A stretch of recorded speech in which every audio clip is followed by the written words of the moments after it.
সরকারের নির্দেশ অমান্য করে নানা কৌশলে ময়মনসিংহে কোচিং বাণিজ্য চালিয়ে যাচ্ছেন বিভিন্ন প্রতিষ্ঠানের শিক্ষকরা।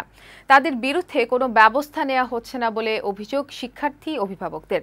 তবে কোচিং ব্যবসায় জড়িত সরকারি বেসরকারি শিক্ষা প্রতিষ্ঠানের শিক্ষকদের তালিকা তৈরি হচ্ছে বলে জানিয়েছে সংশ্লিষ্ট কর্তৃপক্ষ।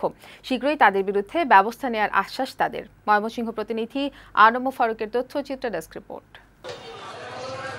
ময়মনসিংহ নগরীর কোচিং পাড়া হিসেবে পরিচিতি পেয়েছে বাউন্ডারি রোড, নাহা রোড, নতুন বাজার, কালীবাড়ি, গোলকিবাড়ি এবং জিলা স্কুল রোড সহ বিভিন্ন এলাকা। এসব এলাকার বেশিরভাগ কোচিং সেন্টারের সাথে জড়িত রয়েছেন সরকারি বেসরকারি বিভিন্ন শিক্ষা প্রতিষ্ঠানের শিক্ষকরা।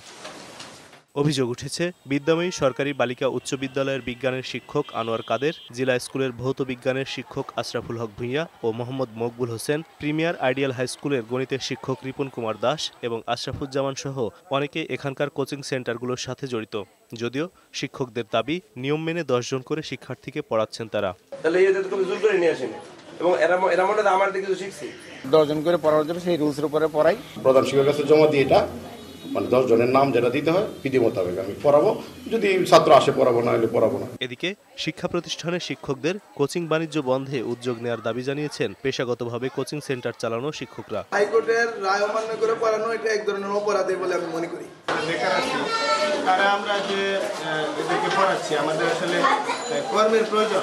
নির্দেশ অমান্য করে কোচিং বাণিজ্য চালানো শিক্ষকদের বিরুদ্ধে ব্যবস্থা নেওয়ার কথা জানিয়েছেন সংশ্লিষ্ট কর্মকর্তারা।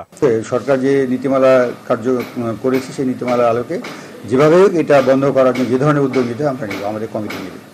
আমরা এটি নিশ্চিত করব যাতে নীতিমালার বাইরে যারা আছেন তারা কোনোভাবেই যাতে কোচিং সেন্টার পরিচালনা করতে না পারেন। শিক্ষা খাতে শৃঙ্খলা ফেরাতে কোচিং বাণিজ্য বন্ধে যথাযথ ব্যবস্থা নেওয়ার দাবি স্থানীয়দের। ডেস্ক রিপোর্ট, বৈশাখী সংবাদ।